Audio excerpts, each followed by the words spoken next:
Our rising population needs sound education to be recognized anywhere you go. You better have your certificate to show, to enjoy any kind of happiness. Knowledge is the key to success. Children go to school and learn well. Otherwise, later on in life, you go catch real hell. Without an education in your head, your whole life will be pure misery. You're better off dead. For there is simply no room in this whole wide world for an uneducated little boy or girl.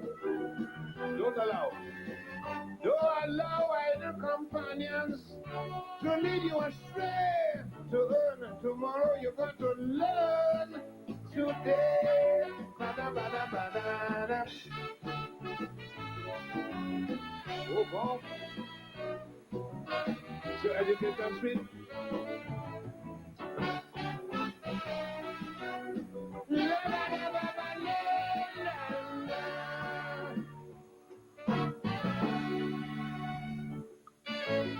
For employment, yes, employment, you must be intelligent. So it's essential, very essential, to have your credentials. Remember, if you're blockheaded like a mule, no one will employ a fool. You will be the last one to be hired, and the very first one to be fired. Children go to school, learn well. Otherwise, later on in life, you go catch real hell. Without an education in your head, your whole life will be pure misery. It's better you're dead. Be deep, for there is simply no room in this whole wide world for an uneducated little boy or girl. You attested that, right? Don't follow idle companions, or you will get born to earn. To earn, you got to learn. Bada, bada, bada, bada. Bada, bada, bada, bada. La, da, da, da, da. See the move?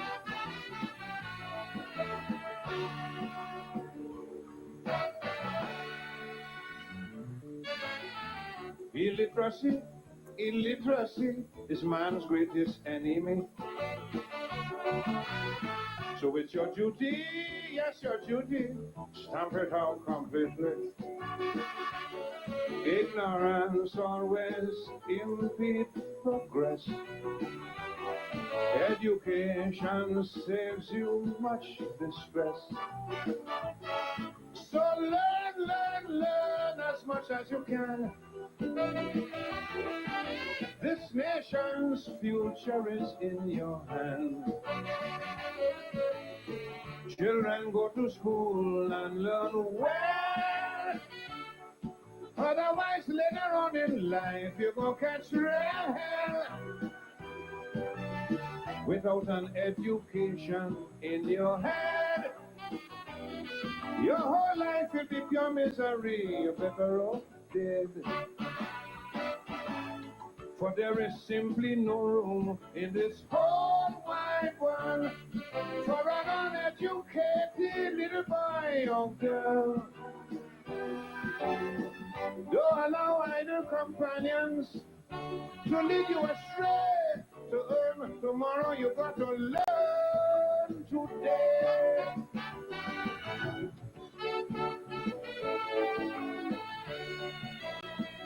If I go back.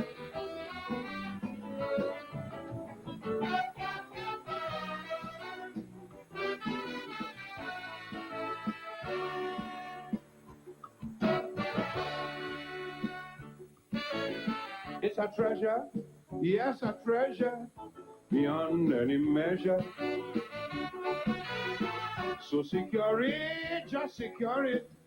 Don't ever ignore it. I say to fight life's battles, come what may. Education will light up your way. Without it, you'll never, never, never get through. Success or failure, no, it is up to you. Children go to school. Otherwise, later on in life, you go catch.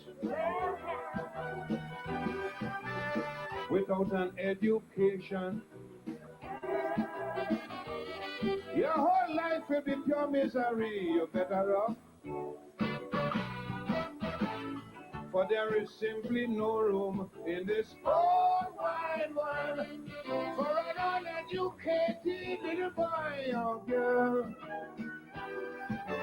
Don't allow idle companions to lead you astray. To earn tomorrow, you got to learn today.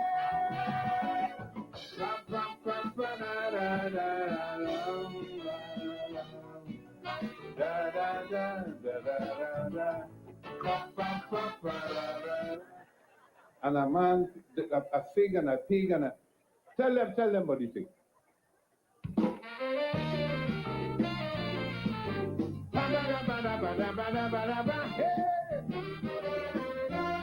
Captain, there's a treasure on board.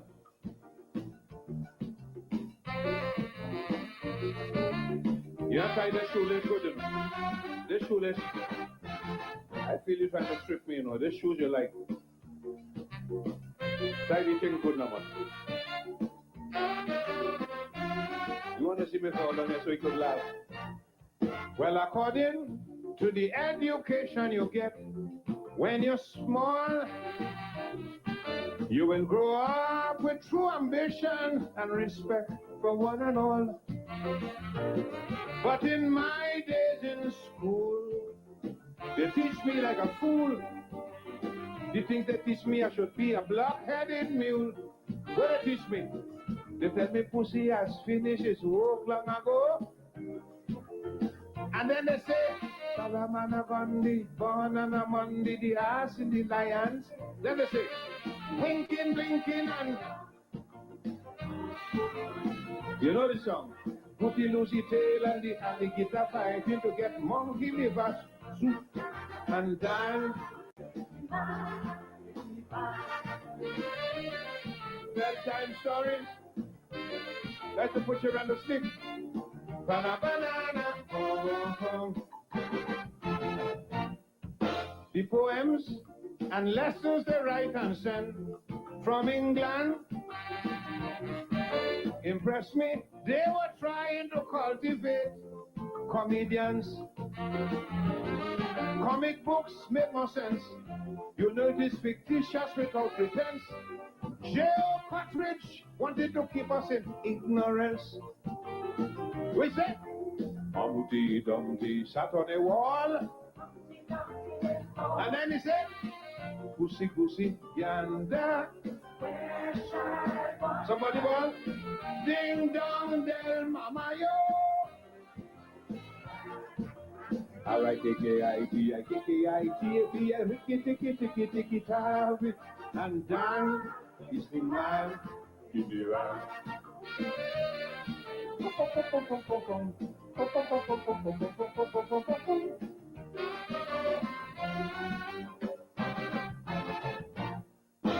Cartridge was plenty times more advanced than them scientists.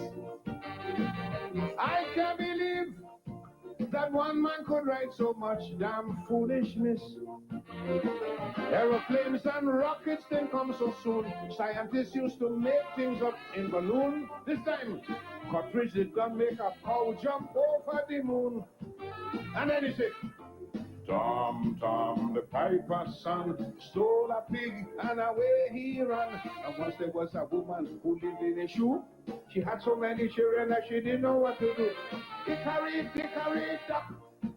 The mouse ran up the clock. The lion and the mouse, a woman pushing a cow to eat grass on top of her house. And Dan is the man in the van.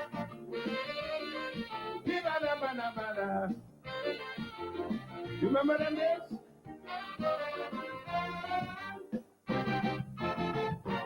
How I happen to get a little education, my friend. Me I know. All they teach me is about bear rabbit and Rumpelstiltskin. They wanted to keep me down indeed. They tried their best but couldn't succeed, you see. My head was done, see, and up to now I carried. So who the hell care about Peter? Peter was a pumpkin eater. The lily-pot people tying Gulliver. When I was sick and lay abed, I had 2 pillows at my head. And the goose laid the golden egg. Spider catching fly, Morocco with wings, flapping in the sky. They beat me like a dog to learn that in school. If my head was bright, I would not be a damn fool. With Dan is the man in the van. Can a pig dance a jig for a pig? Mr. Mike goes to school on a bike. Little boy stood in his shoes and he wondered. He stood in his shoes and he wondered. Can a pig dance a jig for a pig? Let me hear you. Can a pig dance? Too early, too steep, too smooth. Too early. Hey, Dan is the man in the van. I said Dan is the man in the van. Ba-ba-da-ba-da-ba. Dan is the man in the van.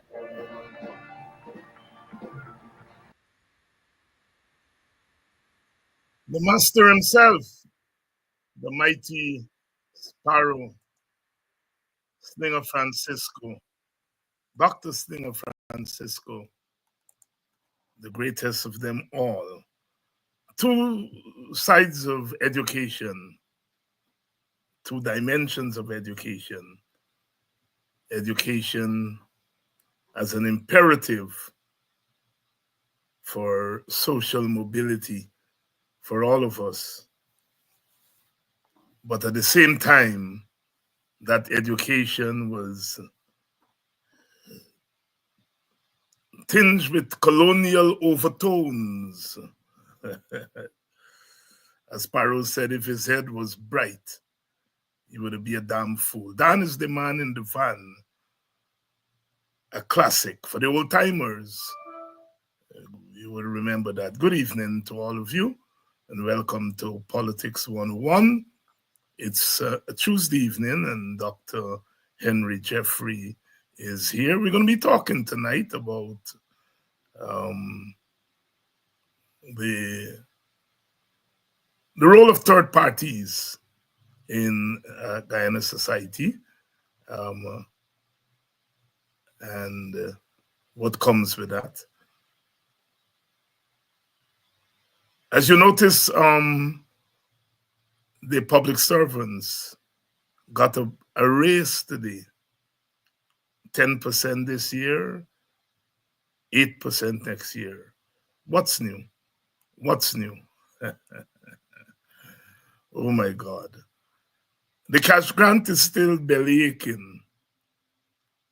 Still belly aching. The registration thing and walking, all kind of problems with the registration. This morning papers carried the WPA's call for a dialogue between the two leaders, the leader of the opposition and the PPP leader, to try to iron out the issues before election.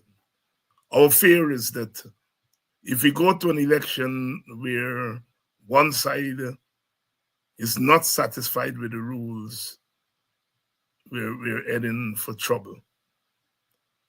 And so we called on the two leaders to sit down and try to come to some political solution. Of course, GCOM has to do its work, but I think it's the politics that is getting in the way.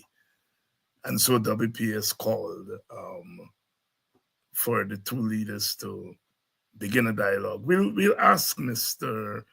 Dr. Jeffrey about that development and his views in it. A good evening to all of you, wherever you're joining us from. Whether you're joining us from Guyana or outside of Guyana,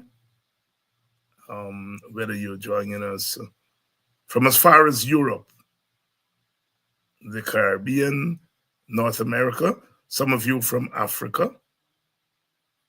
Welcome to Politics 101. I would like to thank Asher, my countryman Asher, for making his contribution to the WPA, a contribution to the party. Welcome on behalf of the WPA. And to Kenneth from Maryland for making his contribution to Politics 101. Thank you all very much. It's our fund drive, as they call it, and it is continuing throughout the month. So you can make your small contributions. Let's bring in Dr. Jeffrey right away, and let's get going with the discussion. Dr. Jeffrey, good evening. David, how are you?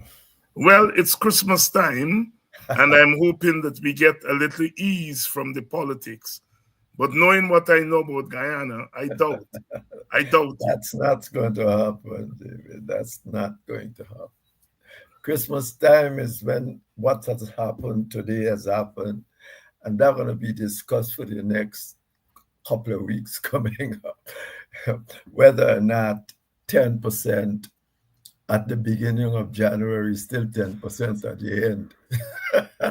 Yeah. I mean, it's obviously not. To give me 10% at January, you got to give me 14% at the end. After all the inflation and everything, I mean, makes no sense. Effectively, until you get collective bargaining in Guyana, seriously, and the unions can sit down, the government will do what they like. They give you what they like. If they feel that you're on their side, they give you some more. If they don't feel you're on their side, they don't give you. If they'll do what they like. You come and say, I give you 10%, and next year I'll give you 8%, the 8%. And you want to give me the 8% in December. So by December, you should possibly give me about 16%. I mean, this is all nonsense. But by the way, see, this is this is the kind of problem we face because PPP supporting us on the streets. You do the same thing. You didn't have no collective bargaining. Right. I mean, that was such a disastrous stupidity.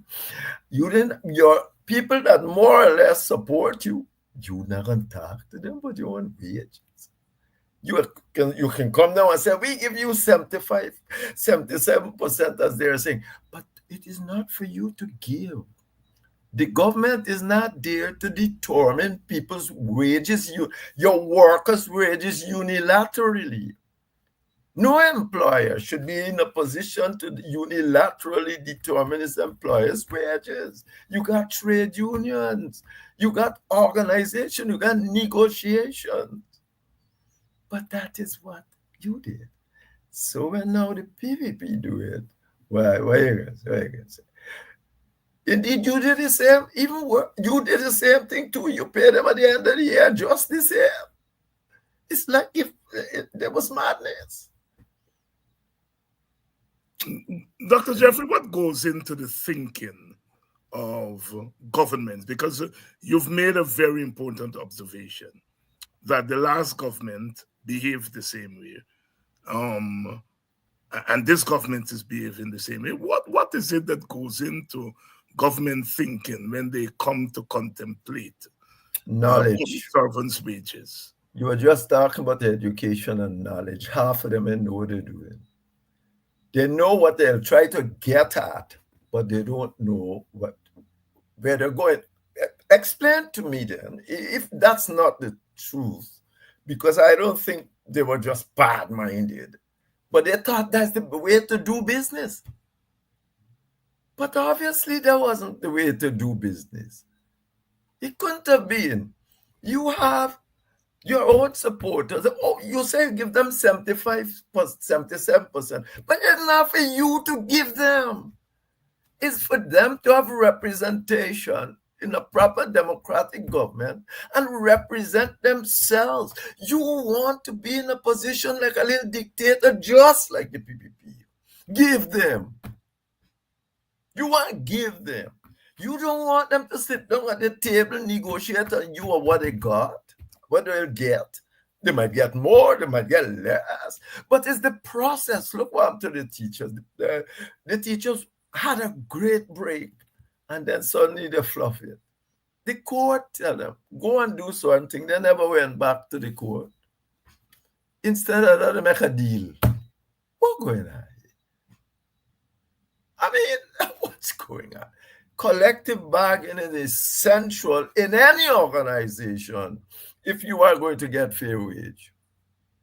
And that's why around the world you are fighting the Bezos and all of them, saying you must have collective bargaining agreements, or else the disparity in wealth we are seeing in the world would only get worse.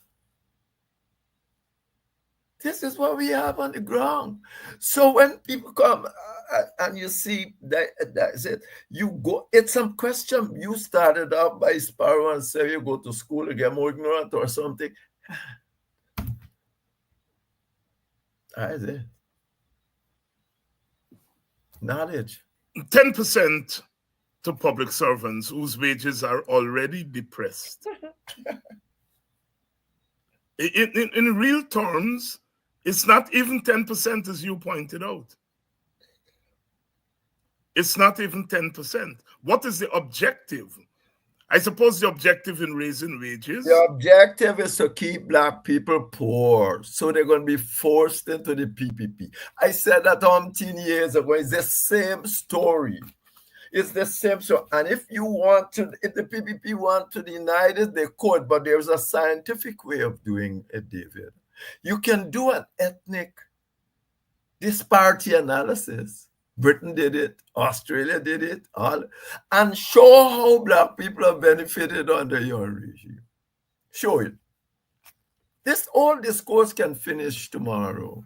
Do an objective ethnic disparity analysis, and let me show how Black people are equal or gets better under your regime.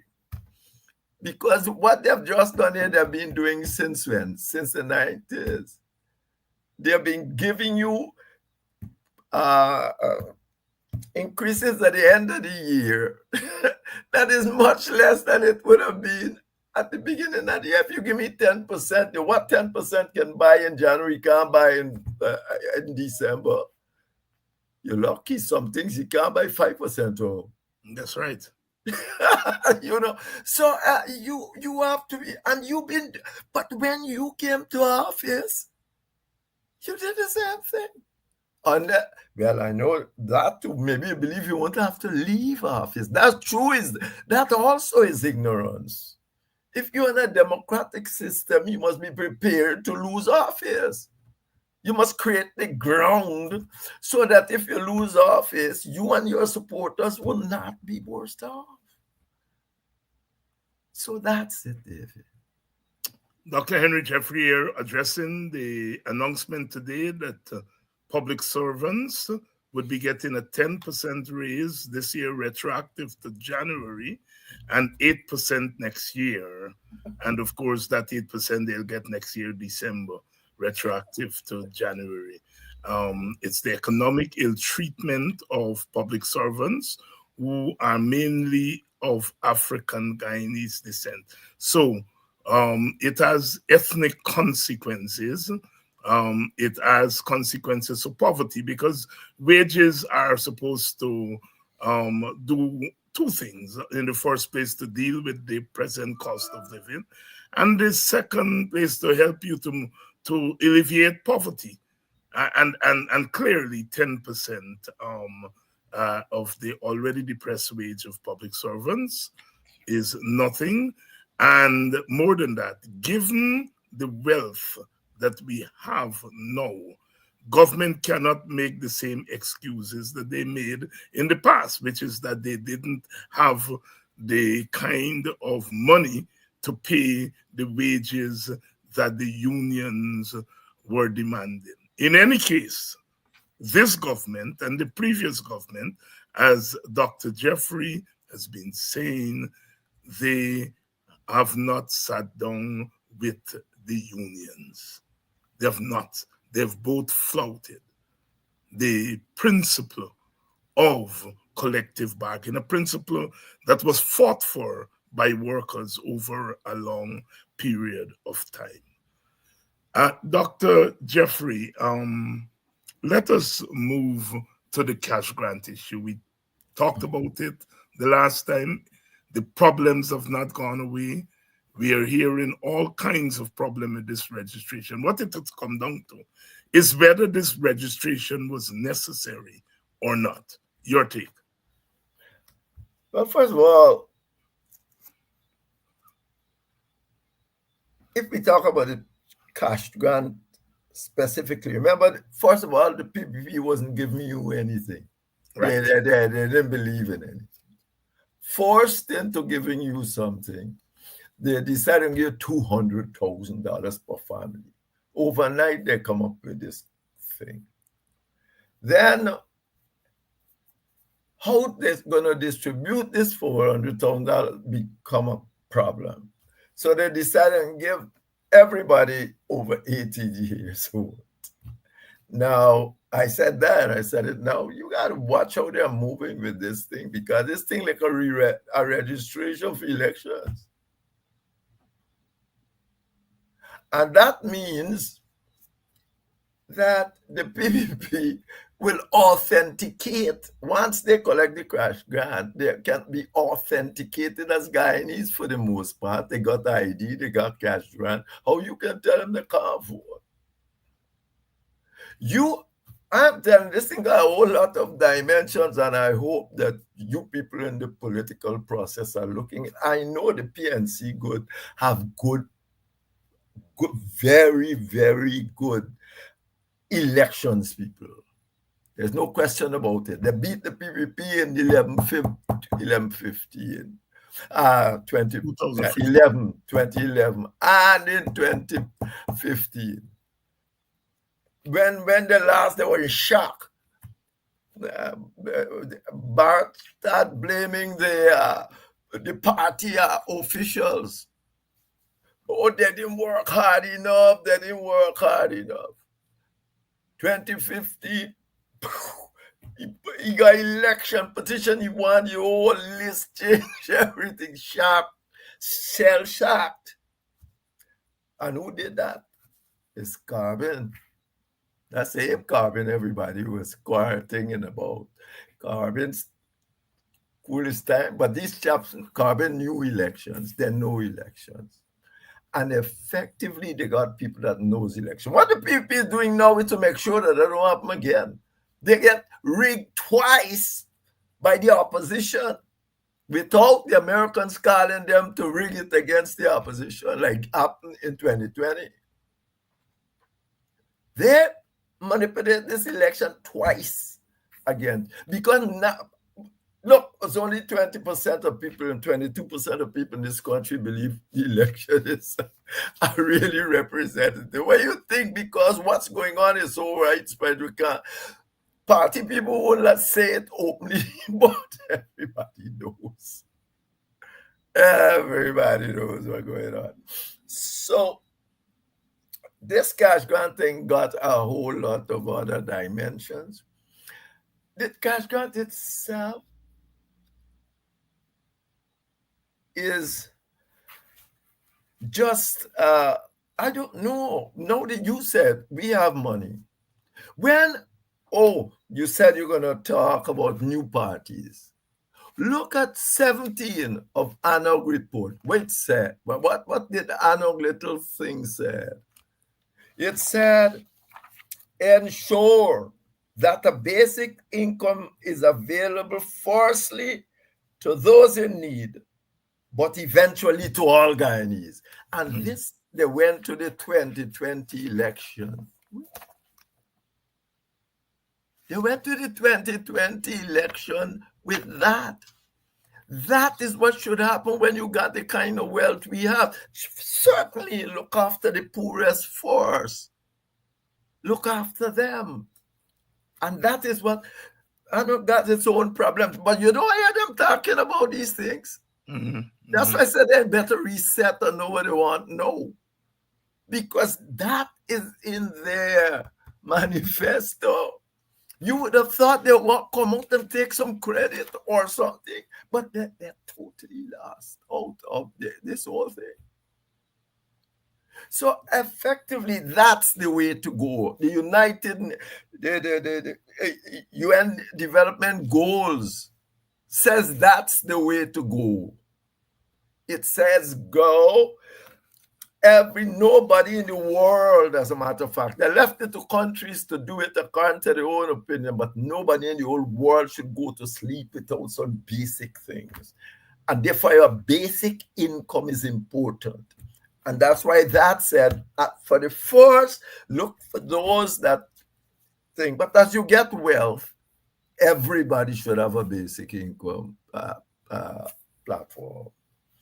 So that's my context of all this. This is just confusion. It's just doing things when you're forced to do it and all of that. And it's premised on one single thing, that the PPP don't want in 2011 and 2015 again. PPP doesn't want 2011, 2015 again. We now move to the election that is due next year, and we are still not yet agreed on the rules. There is still not an agreement on what to do about the list.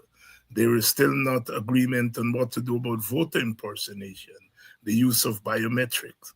There is still not agreement on how GCOM should move. The chair has argued that she doesn't vote with the PPP. She votes on issues.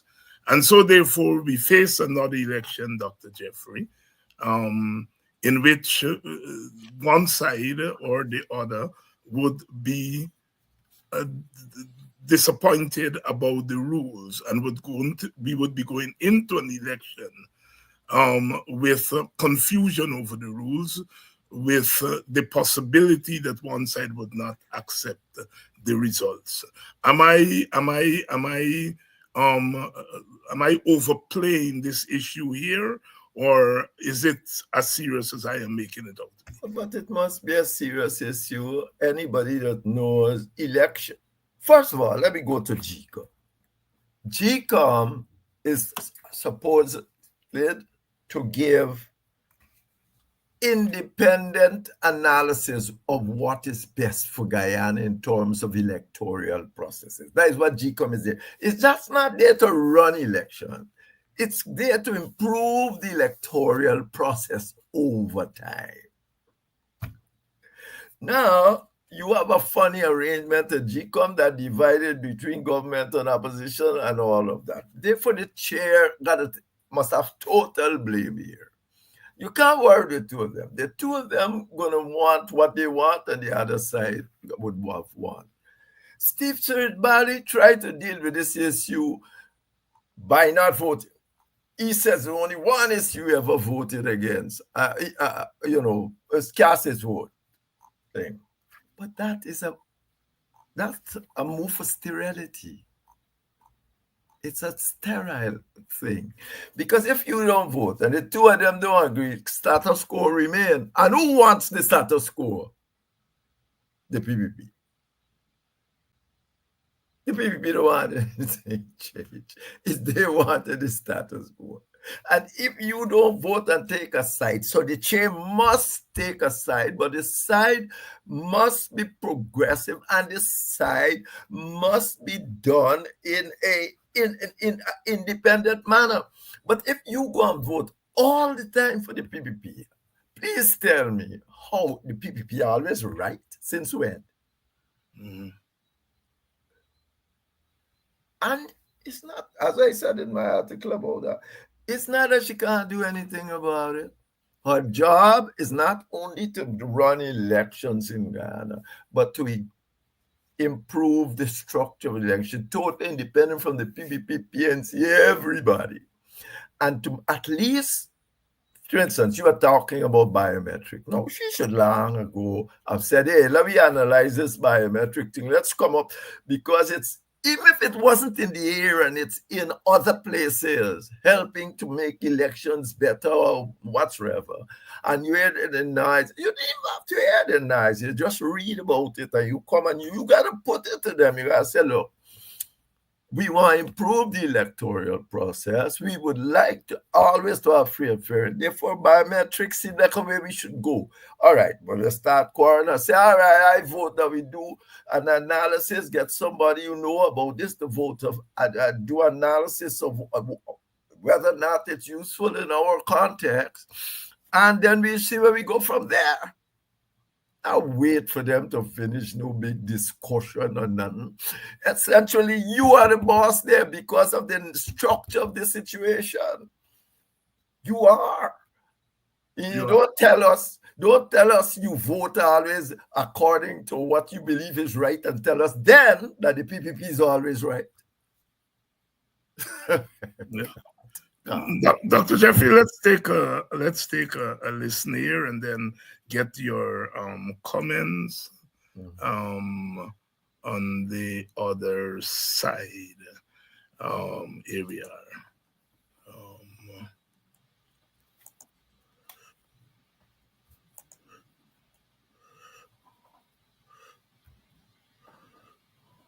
For adequate safeguards, such as the use of enhanced biometrics. All right, here we go.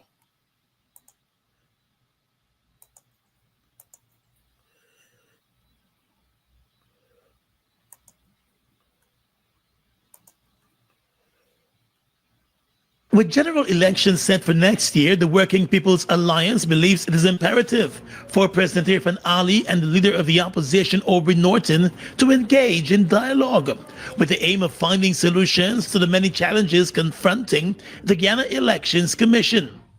The opposition and the Elections Commission are at odds over the credibility of the voters list and the need for adequate safeguards, such as the use of enhanced biometrics to safeguard and guard against electoral fraud.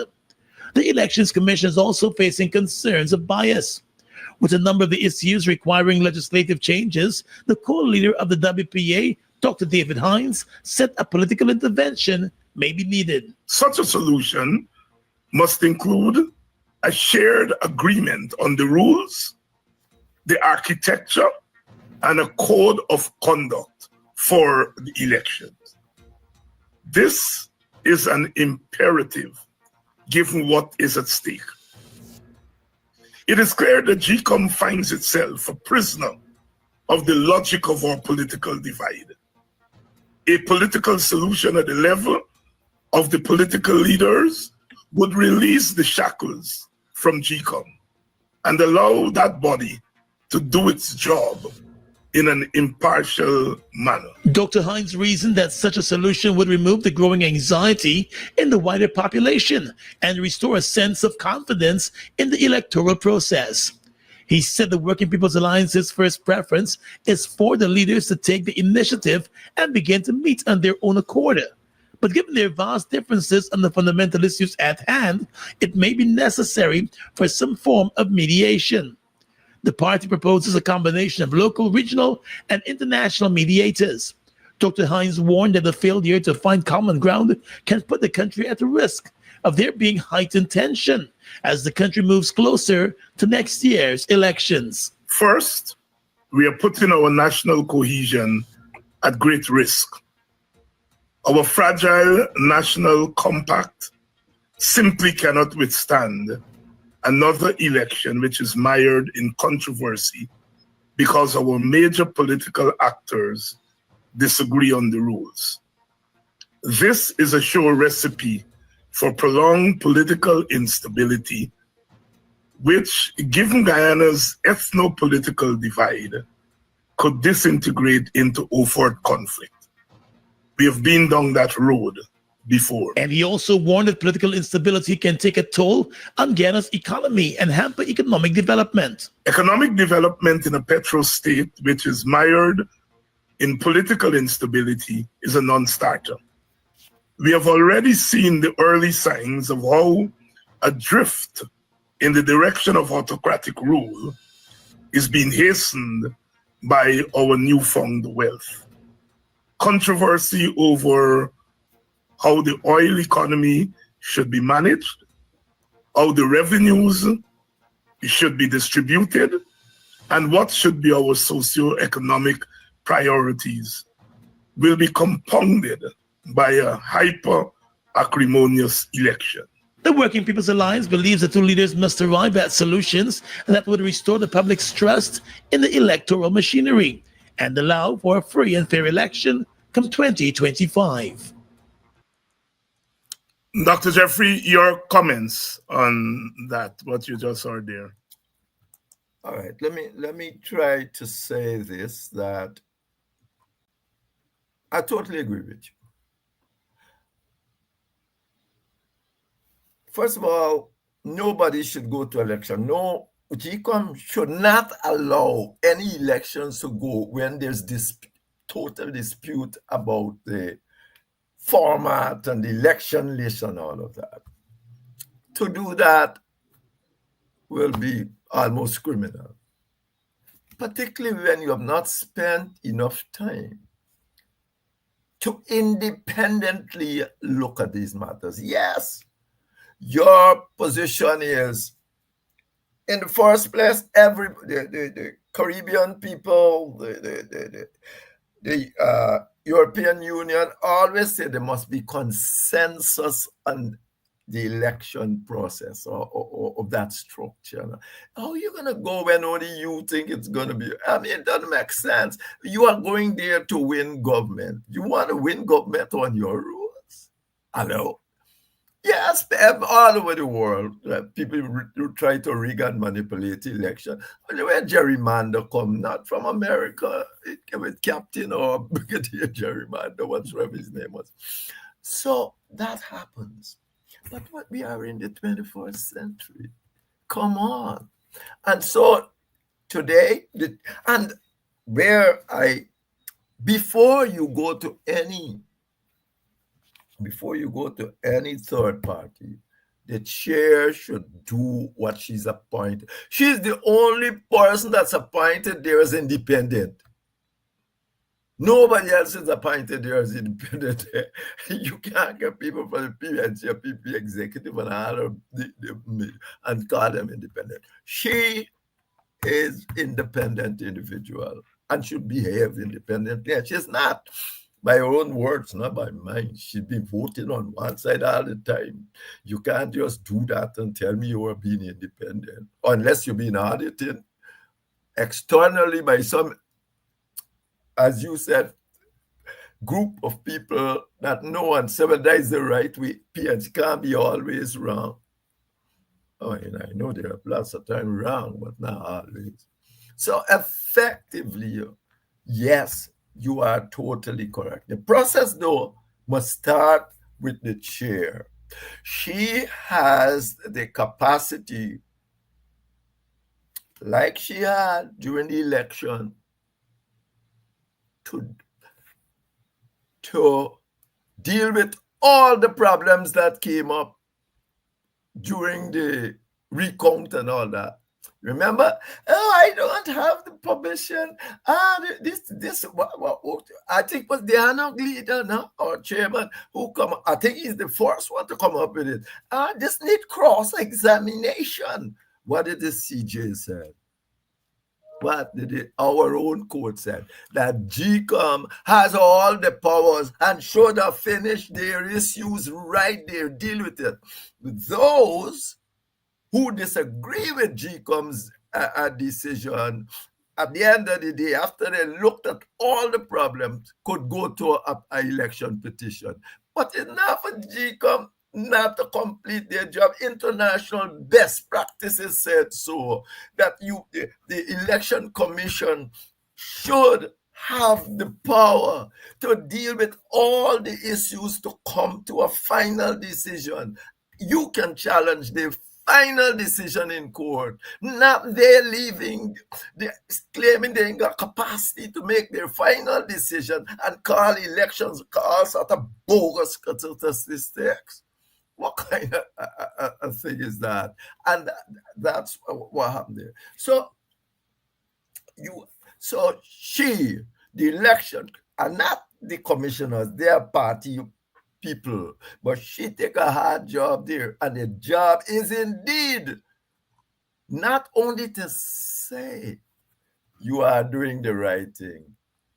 It is, as they say, you must be seen and believed to be doing the right thing, and half the country don't believe. So effectively, your job is to sort that out. Go, as you say, if you think it's the right thing, and then get independent assessors to come in. But she's got a right to take, she's a leader she's the only independent person in a bureaucratic organization, and that bureaucratic organization must finish its job.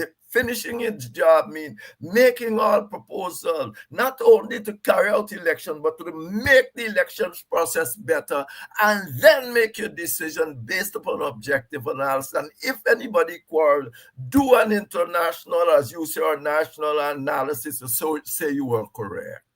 You won't sit there and tell me I've been doing. People always say that everybody's right, always right, until you check what they're doing. So yes, I agree with you, but I put the onus on the chair. She is the only independent person there. She should be saying, gentlemen, my job is not just to run election, but to make this process better. This process has been crap in Guyana. Look what we've been going through the last time and so on. Now we're going back with that again? No. I am going to speak to people, get some processes in, and who don't like it, I would audit it if you want, and then it will be implemented. Story done. The Chief Justice said she got all this power. What confused the issue was the PNC saying, GCOM got too much power. GCOM has too much power. The recount break the Constitution. Imagine that. The PNC was saying the recount broke the Constitution because it gives power. The Representation of the People Act give GCOM the power to make law. And they're saying this must break the Constitution. You're giving GCOM the power to make law. And the Chief Justice said, well, GCOM got to get a lot of power, and rightly so too, in my view. She got to get a lot of power. They got to get a lot of power to complete an election. Don't say, well, you got to cross-examine people.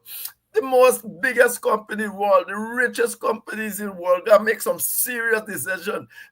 Who they got cross-examine, they cross-examine as an institutional process. But that don't mean you can't take them to court later. But they're making the decision there. This is my decision. If you think I'm wrong, take me to court. Don't let me carry my work to the court. This is a jokey place. You know,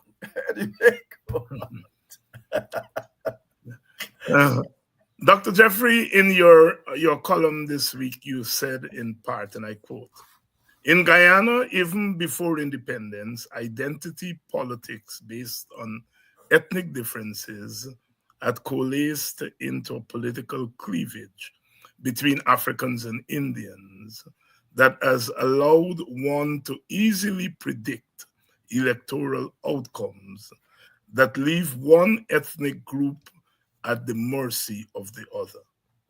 While this is clearly an undemocratic arrangement, there are three commonplace political approaches.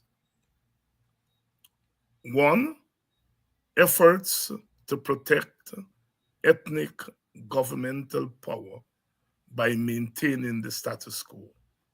Two, demands for inclusiveness and constitutional reforms. And three, a utopian reactionary multi-ethnicity aimed at ethnic political assimilation. Anog chose the second approach, and having noted the negative role ethnically based political divisions and parties have played in Guyanese history, and that the then existing APNU AFC coalition government had not fulfilled its mandate to reform the system, it argued that such political behavior has us all wanting to believe that political promises mean nothing. You were commenting there on ANOG, a party that you were a founding member of. I remember on nomination day seeing you out there in front of the Guyana, and we talked because I was there as part of the APNUFC delegation, and you were there as part of ANOG. Give us a kind of background against which ANOG came into being, and of course do that within the context of the problematic of third parties in a bipolar society or ethnically divided society like Guyana. Yeah. Well, in an ethnically divided society, you do have third parties. Even in Northern Ireland, you had, I forget what the name of the party, but they were different from the Republicans and the Protestant group and so on. They made their contribution. Guyana has had that situation since independence. And since long before independence, since they were discussing independence, as a matter of fact, the British put this proposal that they had already put to the people in Cyprus. The PPP reject any notion of shared governance. You see, it is not just winning an election. It is winning an election, and particularly by one vote. Look, Suriname.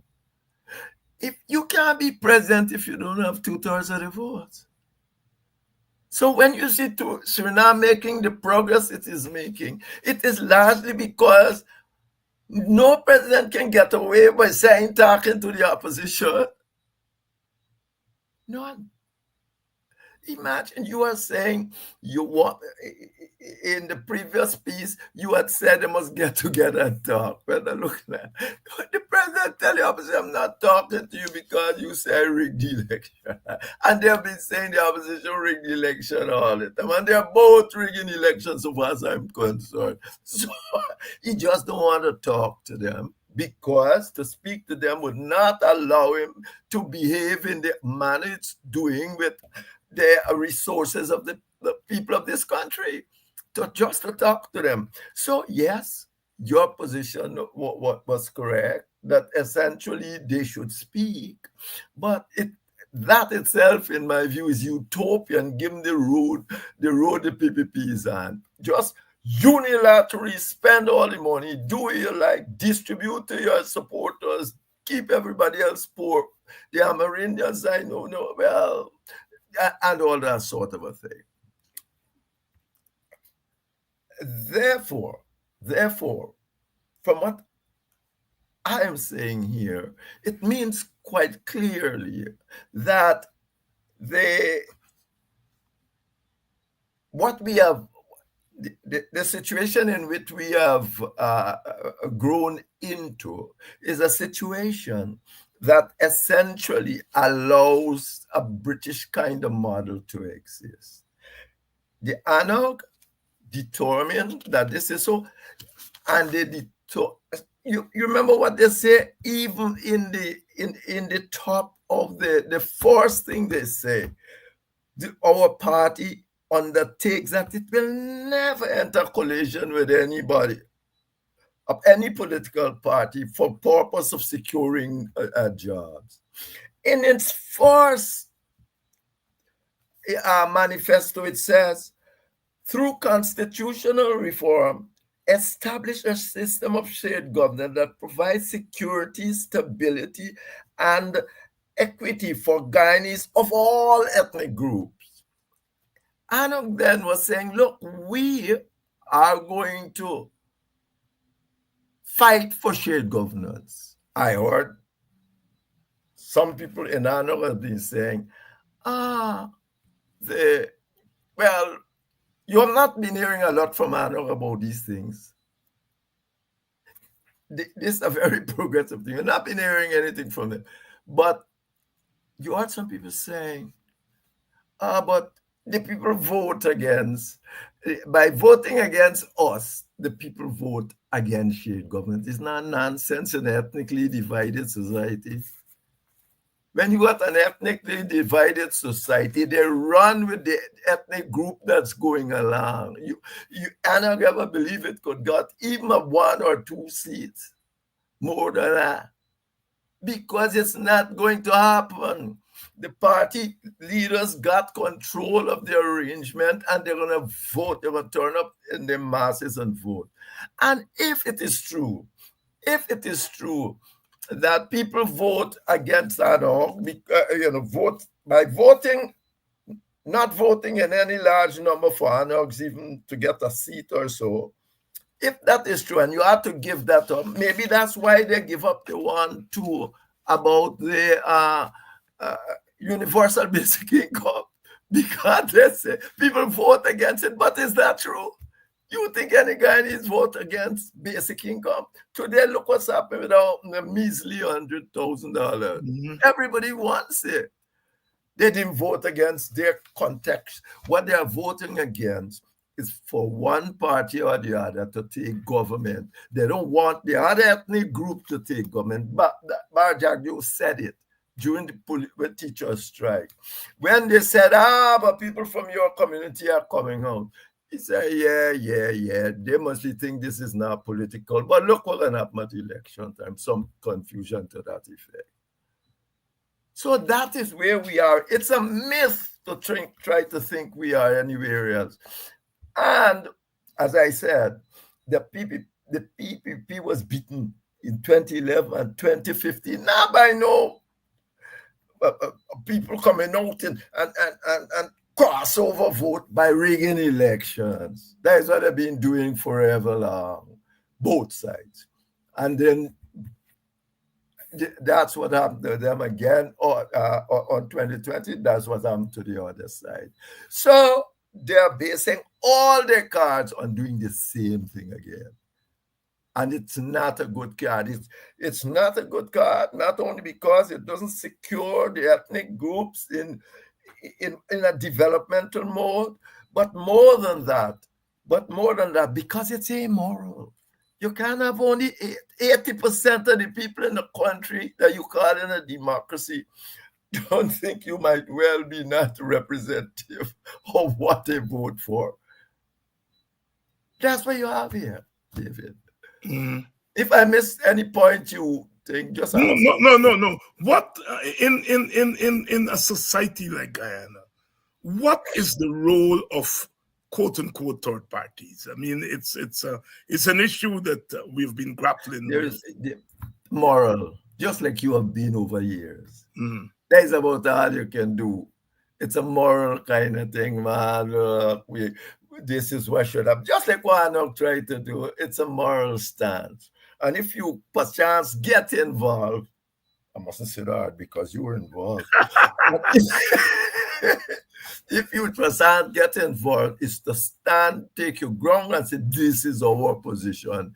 We don't believe. But essentially, that's what it is. It's a moral, or you run, if you just run like a normal party, you run into what Anoga's run into with this girl, Kisun. And look at their foresight. They said they would take nothing from the government, nothing. Yet they go and take the speakership because the PPP had to offer that. Yeah. They didn't take ministry, but they take something that didn't even belong to them. It is not even in the thing of the PPP to give away. The deputy speakership belong over long is even in the British Parliament, should it to the official opposition. That is where it belongs. Yeah, they took it. And if they might well say it's a joint group or no, we didn't take it and the others took it. But then you should have made a disclaimer, even if you stayed with them. You could have made a disclaimer, say, what, we don't want nothing to do with this thing. This thing is not, this thing is for the PNC. Because the PNC was threatened, but the PNC started. Who started it? Yes. You see, again, you're gone. It's they started. I wrote an article. I said, these people are mad. Why are they doing that? But it's they started. So when the PNC is tit for tat politics. But ANOC should not be involved in tit apart.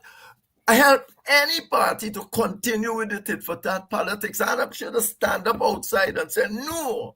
You keep it. You keep it. If you don't want, we are not part of it. You keep it because of this. There's a moral stance. But before you even say anything, they got with it. We got with the PPP. That is not even minister. It's not even something in that the PPP got right to give. If they you know how that might have helped as a major part, as a party going forward. People would have sat down and said, "Boy, these chaps, like they're serious, like they ain't getting involved." Instead of that, they're joining the PPP. We're taking things from the PNC and got the whole PNC organization saying they are PPP. The thing was articulated for us, as I remember it, by Ralph Ramkoran, who pointed out this thing, and everybody embraced it. Yeah, because it's a good idea. Right.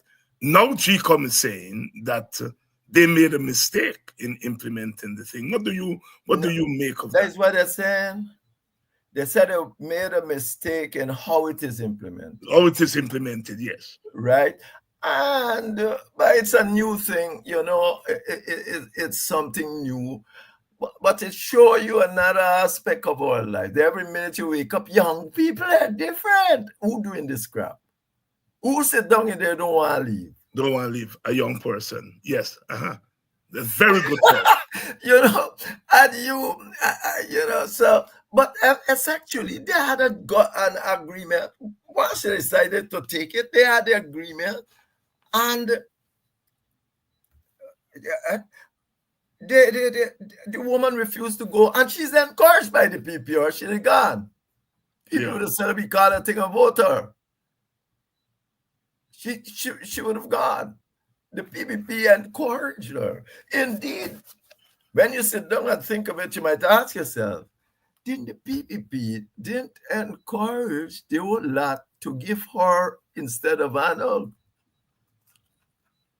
Because I doubt they're going to get out doing things like that. Like that, right. We got, so, but I mean, she just broke the rule. I mean, you can say GCOM make error. I mean, and people make errors. But that is not the essence. This thing is because a young lady sits there and don't want to honor something she signed to. Let me don't carry this thing further and start going back to GCOM. Yes, GCOM might make a mistake. Yeah, the joint group is a good idea. It shows that it tries to get every vote to count in the Guyana elections process. I'm not quarreling with that. And this first time they're doing it, and yes, they might make error, but that's not the problem. The problem is the girl herself. It's the people come and tell you don't stay there and don't go, and then you just stay there and don't go. Or you take it on yourself to just break the old rules. And certainly, I mean, that is where the problem lies. That's where it lies. GCOM, of course, has perhaps can do lots more to move her.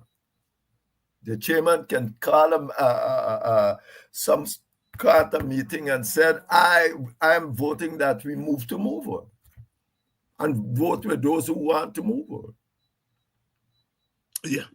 Yeah. Yes, of course. If she can make laws against even the Constitution, she could go and call some sort of motion to remove Asha Isoud and say, even if they say she ain't got power, let her go to court with it. Yeah, that question is being asked, why this matter was never taken to court. Let them go to court. I am GCOM. We think we may have made a mistake or we did not make a mistake. What we certain of is that they signed an agreement. The agreement was not legal, but we got the power here to say that you are not properly representing the people that who voted for y'all because you got 200 votes. These people got 2,000. You got 200 and you are sitting down there. Yeah. Dr. Jeffrey, before you go, this past week, the opposition nominee on the Natural Resource Fund said that the PPPP has been drawing out money from the fund and not itemizing what they're doing with the money. The Vice President Jack Dio said that it would be difficult to itemize, in effect saying he doesn't think that they should itemize. From our standpoint here, you have a clash between the right of the executive to govern unimpeded by some committee, but also the right to transparency and accountability. So we have these two principles at work here. Where do you come down on it?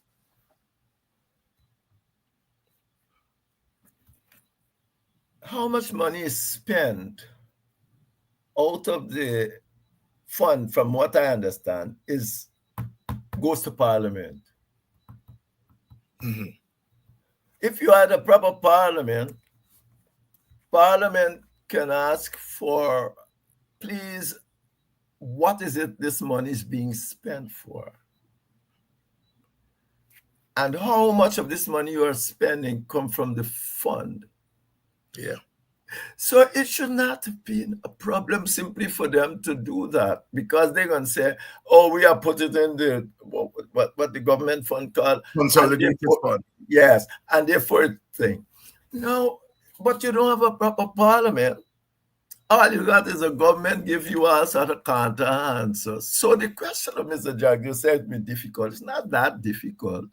Even if you proportionalize it. If you take $100 million from the fund and you're spending $102 million, please tell us what you prioritize to do with the fund from the thing. I mean, that's not, that's brain surgery. No. It can be done, but from a legal standpoint, they're doing nothing wrong. You put it in the consolidated fund, and they spend it from there. Other monies might be in there too, and do thing and all of that. I mean, it could be a little more bureaucracy, but I don't see it can be anything to be done. And if you had a proper Parliament that they are accountable to, you would have had answers to that in a proper manner. Would have had answers to it in a proper manner. Dr. Henry Jeffrey here tonight, touching on a range of issues, from the elections to the cash grant to the question of how third parties should function in a bicommunal society like ours. And of course, we ended here with the whole issue of money coming out of the consolidated, coming out of the natural resource fund and going into the consolidated fund, and what is the responsibility of the executive branch and that. Jeffrey, one quick thing before you go. They consolidated the money, the oil monies in a bank in New York, rather than in some regional or national bank. How does that square with sovereignty? Yeah, but who cares like about sovereignty and money? You know, the great thing is where it's more secure. People should watch it is now more secure. However, you know, you want your money in a place that give you proper interest and more secure and give long-term stability. Money don't get tied up too much with, well, if you're smart, you don't tie up your money with too much politics. Even in Guyana, when you get your money, you got to put in a safe bank. You don't put in no bank that's really disappear tomorrow. You put in a bank that give you you got to place your money in a place that operates according to how money should operate and gives you the best interest and security over the longest possible run. Now you will find one of them in the region to do this. Dr. Henry Jeffrey, on what a note to end on. I will see you in 2 weeks, I think. Yes, 2 weeks before Christmas. And I'll see you in 2 weeks. And as usual, by the time you come back, there's so much to talk about. Thank you, David. Thank you. And Dr. Henry Jeffrey here tonight, frankly speaking on a number of issues. Michael, who is in Syria, and as we all have been saying, be safe there, Michael. You're in Syria. I'm going to try to do a program on what's going on there in the Middle East, especially in Syria. It's quite interesting, the removal of the government by the rebels and the willingness of the rebels to at least keep the democracy, the bureaucracy that is there in place. Quite an interesting development that you can have essentially the armed overthrow of a government in the Middle East. What or who are behind that? I'll probably do a show on it before the end of the year. Thank you all for your contribution. I would like to thank Asher for his contribution to the WPA, and thank Mr. DeFlurman for his contribution to Politics 101. And we will be back tomorrow. Tomorrow we'll cover more that wage package that the government gave to public servants and that the union says is a start. Oh my. Tomorrow night, we'll talk more about that. As usual, love is the watchword because we're in this thing together.